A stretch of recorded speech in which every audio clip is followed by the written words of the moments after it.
Salam sejahtera, terima kasih karena bersama dengan saya di Nazlin Unity Channel. Ini keputusan terkini perbicaraan untuk Muhyiddin Yassin. Ada netizen yang menjangkakan mungkin Muhyiddin akan menghadapi masalah yang besar apabila keputusan mahkamah ini diumumkan. Akhirnya, mahkamah keluarkan keputusan berkait dengan 7 pertuduhan terhadap Muhyiddin Yassin. Hari ini disahkan mahkamah meluluskan 7 pertuduhan terhadap Muhyiddin dibicarakan bersekali. Apa implikasinya? Ini dia. Kes perbicaraan Presiden Bersatu Tan Sri Muhyiddin Yassin membabitkan 7 pertuduhan dibicarakan bersekali. 7 pertuduhan tersebut terdiri daripada 4 pertuduhan salah guna kuasa dan 3 tuduhan menerima dana aktiviti haram, membabitkan penerimaan dana RM232.5 juta untuk Bersatu. Hakim Azura Alwi membenarkan perbicaraan bersama kerana Seksyen 165 Kanun Prosedur Jenayah membolehkan pertuduhan dibicarakan bersama sekiranya ia berkaitan satu sama lain. Ia juga akan menjimatkan masa dan sumber mahkamah, katanya ketika membacakan penghakimannya. Azura berkata selaras proses undang-undang, pihak pendakwaan mesti terlebih dahulu mewujudkan kes prima facie dan kemudian membuktikan kesnya di luar keraguan munasabah untuk mendapatkan sabitan. Tertuduh juga tidak akan merasa prejudis kerana dia akan dibenarkan membela diri pada masa sesuai, katanya lagi. Pada 10 Mac 2023, Muhyiddin didakwa atas 4 tuduhan salah guna kuasa berkait program Jana Wibawa untuk mendapatkan RM232.5 juta bagi Parti Bersatu. Muhyiddin didakwa mengikut Seksyen 24 Akta Suruhanjaya Pencegahan Rasuah Malaysia SPRM 2009 atas kesalahan salah guna kuasa yang dikatakan dilakukannya di Pejabat Perdana Menteri antara 8 Februari dan 20 Ogos 2021.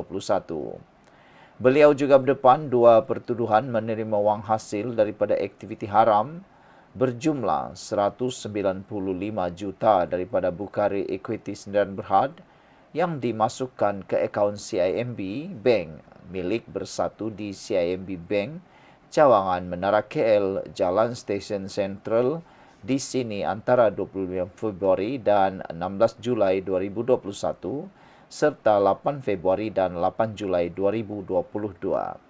Muhyiddin juga dihadapkan ke Mahkamah Session Shah Alam pada 13 Mac lalu, tahun lepas, atas pertuduhan menerima wang hasil aktiviti haram berjumlah 5 juta ringgit dan kes itu dipindahkan ke Mahkamah Session di sini untuk dibicarakan bersama. Perikatan Nasional nak namakan calon Perdana Menteri tapi tak layak berbuat demikian, kata Puan Zarkasi. Dalam satu kenyataan yang berasingan, Puan Zarkasi menyatakan bahawa Perikatan Nasional nak namakan calon Perdana Menteri tapi tak layak berbuat demikian. Pakatan Pembangkang Perikatan Nasional tidak layak mengetengahkan calon Perdana Menteri kerana mereka mempunyai hubungan keruh dengan istana, hujah Ahli Majlis Tertinggi UMNO Datuk Puan Zarkasi. Wan Ahmad Faisal Wan Ahmad Kamal PN Macang kata PN tidak ada masalah mencari calon PM untuk PRU 16. Syarat utama ialah calon itu mesti ada hubungan baik dengan istana, kata beliau. Kalau begitu, semua pemimpin PN tidak layak, kata Puan. Mereka ingkar nasihat yang di Pertuan Agong.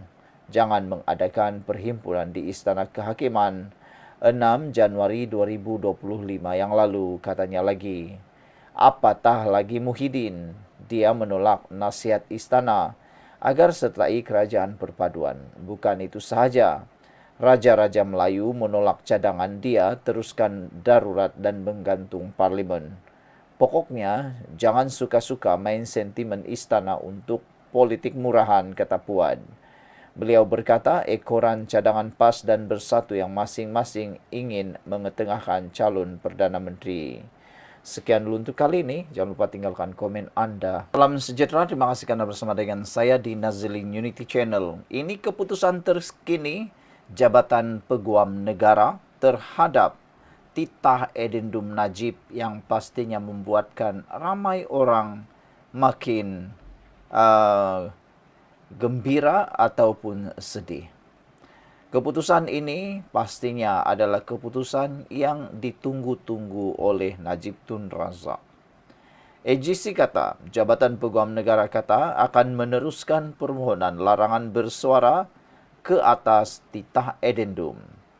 Timbalan Ketua Bahagian Sivil Jabatan Peguam Negara, Samsul Bol Hasan berkata, permohonan akan diteruskan sehingga ada arahan sebaliknya. Jabatan Peguam Negara akan meneruskan permohonan mendapatkan perintah mahkamah untuk mengeluarkan perintah larangan bersuara, gag order menghalang orang ramai, membincangkan titah edendum bekas Perdana Menteri Najib Razak. Berita Harian memetik Timbalan Ketua Bahagian Sivil AGC Samsul Bol Hasan berkata, permohonan akan diteruskan sehingga ada arahan sebaliknya. Pada 13 Januari lalu, Peguam Kanan Persekutuan itu dilaporkan berkata, pihaknya akan memfailkan permohonan perintah larangan bersuara terbabit pada 20 Januari ini bagi melindungi institusi diraja, memandangkan perkara berkenan menyentuh isu sensitif iaitu raja, agama dan kaum iaitu 3R. Semalam, jurucakap kerajaan Fahmi Fadzil berkata, Jemaah Menteri tidak pernah mengarahkan Jabatan Peguam Negara memfailkan permohonan itu. Fahmi juga berkata, ia juga tidak dibangkitkan dalam mesyuarat Jemaah Menteri yang dipengerusikan oleh Timbalan Perdana Menteri Fadila Yusuf semalam. Pada 6 Januari lalu, Najib mendapat kebenaran memulakan prosiding semakan kehakiman bagi perintah memaksa kerajaan atau 6 pihak lain menjawab atau mengesahkan kewujudan titah edendum Januari 2024. Titah edendum itu dikatakan diperkenan yang di Pertuan Agong terdahulu, Al-Sultan Abdullah Sultan Ahmad Shah, untuk Najib menjalani baki hukuman penjaranya di bawah tahanan rumah atas kesalahan penyelewengan RM42 juta dana SRC internasional Sendirian Berhad.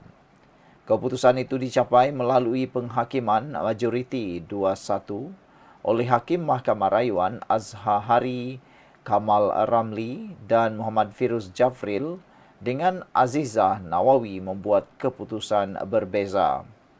Justru Mahkamah memerintahkan kes semakan itu dikembalikan ke Mahkamah Tinggi supaya merit semakan didengar dan diputuskan. Selamat petang, salam sejahtera. Terima kasih kerana bersama dengan saya di Nazilin Unity Channel. Satu pendedahan yang pastinya memberi tamparan maut kepada Perikatan Nasional. Rupa-rupanya tiada pemimpin PN layak jadi Perdana Menteri. Ini sebabnya kerana semua ingkar arahan istana, kata Puad Zarkasi. Baru-baru ini tular sekali lagi, heboh sekali lagi dalam Perikatan Nasional tentang siapa yang layak memimpin Perikatan Nasional, siapa yang layak jadi Perdana Menteri untuk Perikatan Nasional. PAS kata sudah tiba waktunya untuk PAS memimpin Perikatan Nasional. Sudah tiba waktunya mungkin PAS harus menjadi Perdana Menteri pula. Apa pula pendapat kamu semua? Semalam satu pertanyaan besar yang perlu dijawab ialah kenapa Hadi Awang tidak disenaraikan sebagai Perdana Menteri untuk Malaysia? Hari ini pula dinyatakan tiada pemimpin PN layak jadi Perdana Menteri kerana semua ingkar arahan istana. Tiada pemimpin Perikatan Nasional PN yang layak menjadi Perdana Menteri kerana semua mereka ingkar terhadap arahan istana, kata Ahli Majlis Kerja Tertinggi MKT UMNO Muhammad Puad Zarkasi. Malah katanya, Begitu juga dengan pengerusi PN, Muhyiddin Yassin, kerana menolak cadangan yang di Pertuan Agong untuk menubuhkan kerajaan perpaduan. Wan Ahmad Faisal Wan Ahmad Kamal kata, PN tak ada masalah mencari calon Perdana Menteri untuk PRU16. Syarat utama ialah calon itu mesti ada hubungan baik dengan istana. Kalau begitu, semua pemimpin PN tidak layak. Mereka ingkar nasihat agung jangan mengadakan perhimpunan di Istana Kehakiman 6 Januari lalu. Apatah lagi Muhyiddin, dia menolak istana atau menolak nasihat istana agar sertai kerajaan perpaduan. Bukan itu sahaja, Raja-Raja Melayu menolak cadangan dia teruskan darurat dan menggantung parlimen ketika menjadi Perdana Menteri, kata Muhammad Puad dalam satu hantaran di Facebook beliau.